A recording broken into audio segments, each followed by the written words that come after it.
13h14 sur Europe 1. Et ça y est, on connaît le parcours du prochain Tour de France, Céline. Oui, l'édition 2025 vient tout juste d'être dévoilée au Palais des Congrès de Paris, porte-maillot.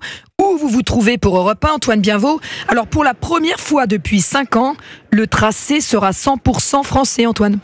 Oui, Céline, pour la première fois depuis 2020, l'intégralité de ce 112e Tour de France ne dépassera pas une seule fois les frontières françaises. Les coureurs prendront le départ dans le nord, à Lille le 5 juillet, avant de filer en direction de la Bretagne. La Normandie retrouvera ainsi le Tour de France 9 ans après le dernier passage du peloton dans la région.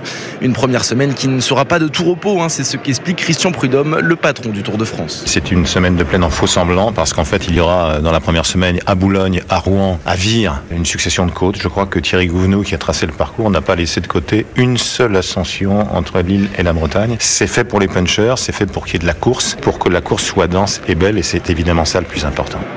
Et après la Normandie et la Bretagne, direction le centre de la France avec notamment une arrivée à Châteauroux. Et puis à partir du 17 juillet, c'est les choses sérieuses qui commencent avec la haute montagne, les Pyrénées puis les Alpes. Tadej Pogačar, Jonas Vingegaard et les autres favoris s'affronteront ainsi sur les terribles pentes du Tourmalet, du col de la Lauze ou encore du mythique Mont Ventoux. Un tracé particulièrement exigeant concocté par Thierry Gouvenou, directeur technique en charge du parcours. Les étapes de montagne sont vraiment très difficiles. On a mis beaucoup de dénivelé. L'étape de Super-Bagnères va quasiment atteindre les 5000 mètres de dénivelé. Le col de la Lauze à 5500 mètres. Il ne faudra pas avoir des jours sans dans ce genre d'étape parce que ça pourrait se payer cash pour des coureurs qui jouent le général. Du spectacle donc au programme pour ce Tour 2025 avec pour conclure un grand retour très attendu sur les Champs-Élysées pour l'arrivée finale le 27 juillet. Merci Antoine Bienvaux au Palais des Congrès pour Europe 1.